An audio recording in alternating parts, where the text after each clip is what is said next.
Taong 1976 nang simulan ng kagawaran ng kalusugan ng Expanded Program on Immunization at taong 2016 naman nang mas palawigin pa nila ito at mag-transition into National Immunization Program. Layunin nitong masigurado na mabigyan ng lahat, lalong-lalo na ang mga sanggol, bata at mga nanay ng access sa routinely recommended vaccines. Kabilang sa mga bakunang ito ay ang mga bakuna laban sa tuberculosis, poliomyelitis, diphtheria, tetanus, pertussis at measles at marami pang iba. Ngunit noong kasagsagan ng pandemya, nang tila huminto ang mundo, ay nahinto rin ang pamamahagi ng mga bakuna. At ngayong taon lamang ay tinatayang umabot na sa 450 na kaso ng pertussis o whooping cough ang naitala sa bansa kumpara sa 23 cases na naitala last year. Dahil dito, mas pinaiigting pa ngayon ng Department of Health ang immunization program upang maibalik ang golden age ng pagbabakuna sa bansa.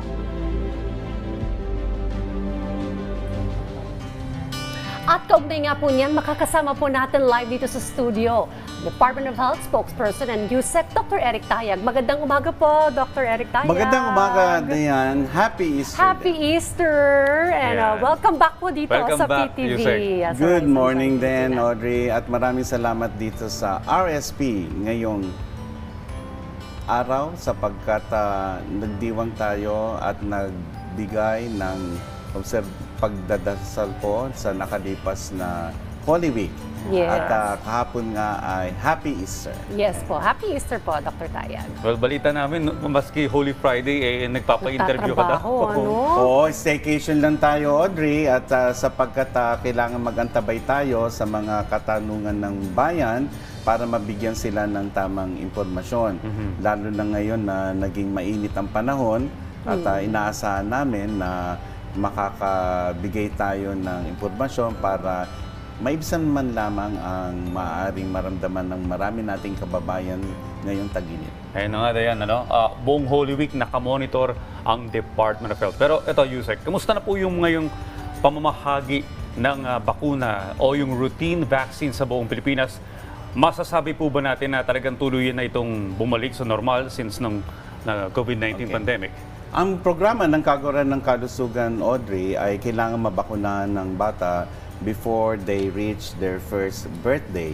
Ang bagong silang na sanggol halimbawa ay dalawang klase ng bakuna ang dapat matanggap. Yan po ay BCG, yan ang para sa tuberculosis, at yan po ay meron ding hepatitis B. So dalawa na kagad, bagong silang pa lang. At 6 weeks of age, yan ay magbibigay tayo ng pertussis-containing vaccine. Sa ating bansa, ang Department of Health ang binibigay yung 5-in-1 pentavalent vaccine, tawag namin doon. Kasama kasi rin ng diphtheria, pertussis, tetanus, hepatitis B muli, at saka yung Haemophilus influenzae B, isang uri rin ng bacteria. Tapos, umpisa rin na rin ng patak, yung oral polio vaccine. At yan ay after a month, uulitin kasi 3 beses mo dapat makuha yung binanggit kong bakuna, yung oral polio at saka yung pentavalent. At 9 months, magbibigay na tayo ng measles vaccine. At 12 months, pag nag-birthday, another measles vaccine, 2. So, 7 klaseng bakuna po yan, plus 1 kasi yung Haemophilus influenzae B. Pag nakompleto nyo ho yan, natanggap nyo yung measles vaccine, sa tamang panahon na binanggit ko kanina, kayo ay maililista na fully immunized child. Check. Pero sa ating bansa, ito ay naglalaro lamang sa 6 na po hanggang 70%. Kaya nga ang aming kalihim ay meron pong sinadyang priority para sa public health. 95% dapat ang ating fully immunized child vaccine coverage. Okay, so yun yung target ng 95%, pero nabanggit nyo, USEC, na nasa 60 to 70% lang. Ano po yung mga dahilan kung bakit po ganun po yung data na lumalabas po sa atin? Una, tumamlay ang pagbabakuna nung panahon ng pandemic sapagkat nalagay ang ating atensyon sa proteksyon laban sa COVID-19. Bagamat tuloy-tuloy pa rin yung pagbabakuna, hindi kasing sigla nung mga nakalipas na maraming taon. Bago pa naman magkaroon ng pandemic, ay bumababa na rin yung ating vaccine coverage. Yan ay may kinalaman sa vaccine confidence ng ating mga kababayan, lalo na ng mga mami, sapagkat marami sa kanila ay natakot sa maaring side effect ng bakuna. So, kailangan na magpaliwanag kami, magbigay ng awareness para na sa ganon, may kayat namin na bumalik ang kanilang paniniwala at pagtitiwala sa bakuna. It's a long process, but we are getting there. Katunayan, nung isang taon na nagkaroon tayo ng catch-up immunization kontra measles at oral polio, ay umabot naman sa 85%, 84 to 85% ang ating coverage. Maganda na yon, subalit matatandaan na habang marami ang batang hindi nakakatanggap ng bakuna during their first birthday, marami ngayon sa kanila ang maaring mahawa o magkaroon ng sakit katulad ng tigdas, pertussis, diphtheria na ayaw natin mangyari sa ating mga babies, mga sanggol at sa paglaki po nila at hindi po yan magiging panganib sa kanilang kalusugan. Alright. Pero ito, well, napabalita na 3 lugar na yung nag-declare ng outbreak, lalawigan ng Iloilo, Cavite, and For pertussis. maging ang Quezon City dahil nga sa pertussis. Ano po ang ginagawa ngayon ng Department of Health para mapababa itong kaso ng pertussis? Tutuwa naman kami, bagamat nagdeklara ng outbreak ang Quezon City, Iloilo, at saka Iloilo City at ang lalawigan ng Cavite. Tuloy-tuloy ang pagpapalaganap nila ng kaalaman para sa kahalagahan ng bakuna.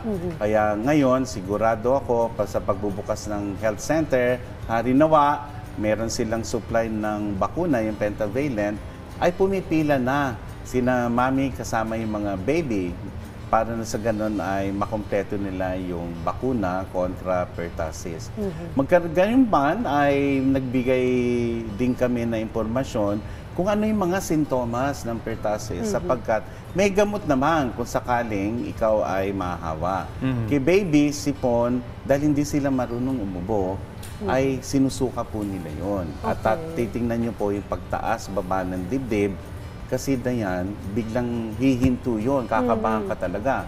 Mangingitim yung bibig at dadali mo talaga sa ospital. Tayo naman ay pwede ring mahawa. Kaya lang, hanggang 63% ng naitalang kaso sa buong bansa ay mga babying 6 months and below. So, importante talagang mabigyan sila starting at 6 weeks of age. Sa atin, kumakahol tayo sa pag-ubo niyan. Tuloy-tuloy yan, hindi mapipigilan, kulang na lang ay buksan natin yung ating dibdib at sabihin natin, hinto ka na. Pero tuloy-tuloy pa rin yan. At marami sa nagkakaroon ng tospirina, yun ang tawag sa ating salita, ay 2 linggo na, 1 buwan, 2 buwan, nandiyan pa rin yung ubo. Mahaba ang ano nito. Mapagkakamalan mo, Audrey, na COVID hika o kaya naman tuberculosis. Ang kaibahan po nito sa COVID ay tuloy-tuloy yung ubo at kung kailangan yung makumpirma yan, may swab test din. Tapos nakukumpirma po yan sa laboratory.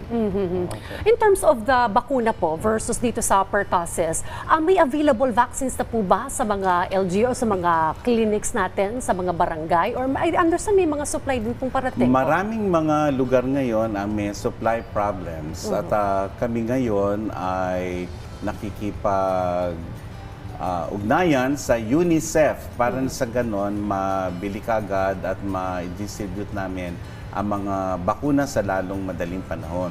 Ang aming kalihim, Secretary Ted Herbosa, ay umaasa na mga pamahalaang lokal sa natitirang bakuna ay magamit po nila hanggang sa panahon na dumating na yung available supply natin.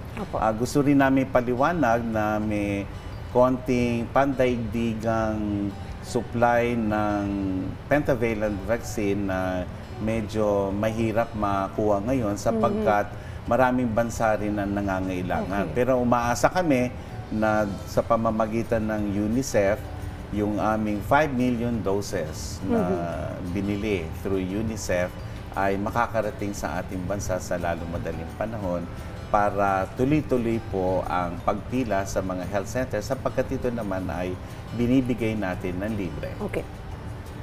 Okay, well, Doc, sa inyo pong datos, saan po ba yung mga lugar na medyo mababa yung percentage ng dami ng mga kabataang pinapabakunahan? Ito po ba yung mga malalayong lugar o yung mga liblib na baryo?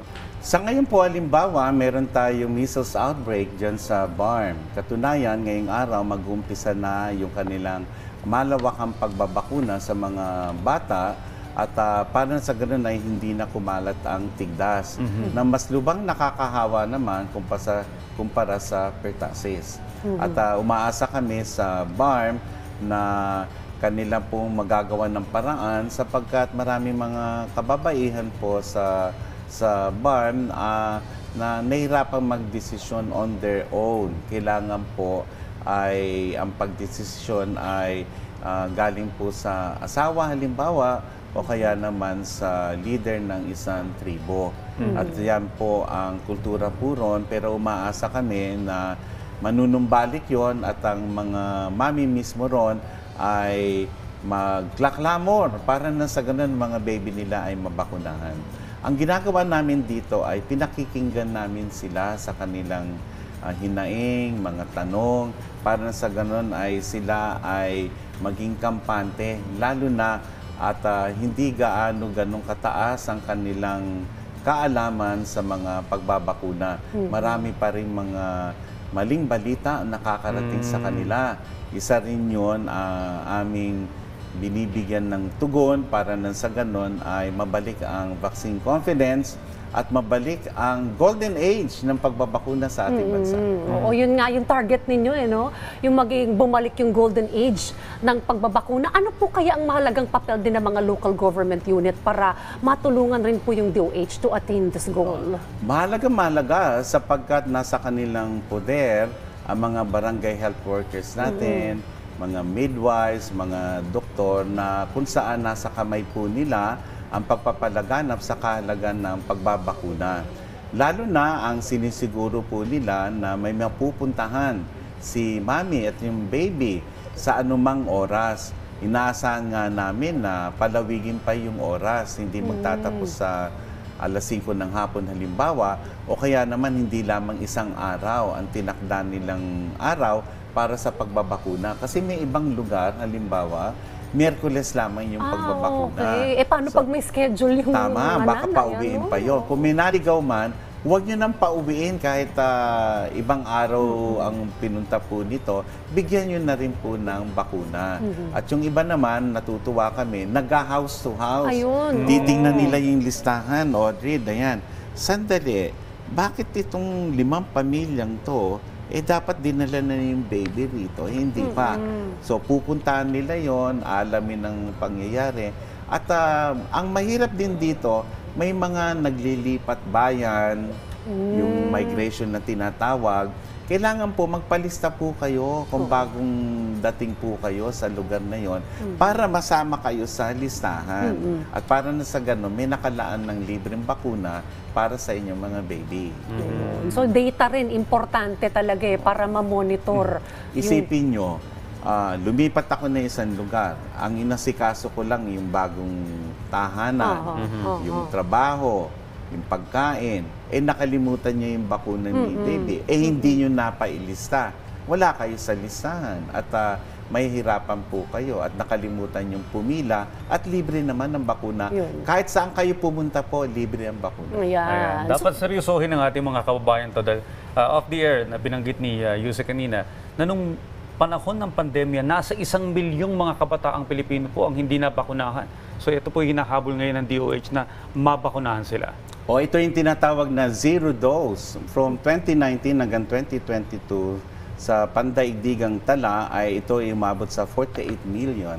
Sa ating rehiyon, ang Pilipinas ay 1 milyong bata po ay hindi nakatanggap kahit isang bakuna doon sa binanggit ko during the first birthday. Okay. Kaya ang ginagawa natin ngayon, dahil hindi na sila makakatanggap ng mga bakuna during the first birthday, kasi yon naka-reserve sa magka-catch up kami ngayon. So magdadagdag kami ng binibiling bakuna para yung mga hindi nakatanggap from 2019 to 2022 ay mababakunahan natin ngayon.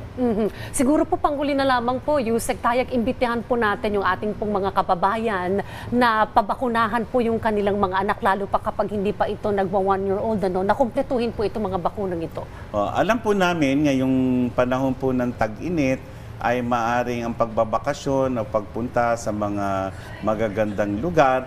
Pero ang pinakamagandang lugar po na pwede niyong puntahan ay yung nagbibigay ng libreng bakuna. Dalhin na po si baby. At sa tulong po ninyo, ang Kagawaran ng Kalusugan ay umaasa na mababalik ang ating golden age sa ating pagbabakuna. Sa bagong Pilipinas, bawat buhay mahalaga. Siguro may dance step na rin dapat tayo dun sa golden age of pagbabakuna, Yusek. Meron. ba? At sa imbitahin niyo ako ulit, bibitinin po natin teaser muna, teaser. manonood. Babalik po ako dito sa RSP. At syempre, sabi ni Diane at Audrey, sasayaw ako kasama syempre Kasama sila. kami. Sige, sasaulin natin yung dance move. Para pang hikayat rin, and to increase awareness tungkol dito sa goal ng golden age of vaccination at pagbabakuna para po sa bagong Pilipinas. Ayan, teaser muna to. So abangan niyo po yan. Muli maraming salamat po sa lahat ng Maraming impormasyon. salamat, Audrey. Maraming salamat, Diane. Thank you, Yusek At sana ay kasama namin kayo as our immunization champions para mabalik ang golden age ng pagbabakuna sa ating bansa. Rest assured po, kaisa niyo po kami dyan, Yusek Tayag. Alright, nakapanayin po natin si DOH Undersecretary Yusek Eric Tayag. Salamat po.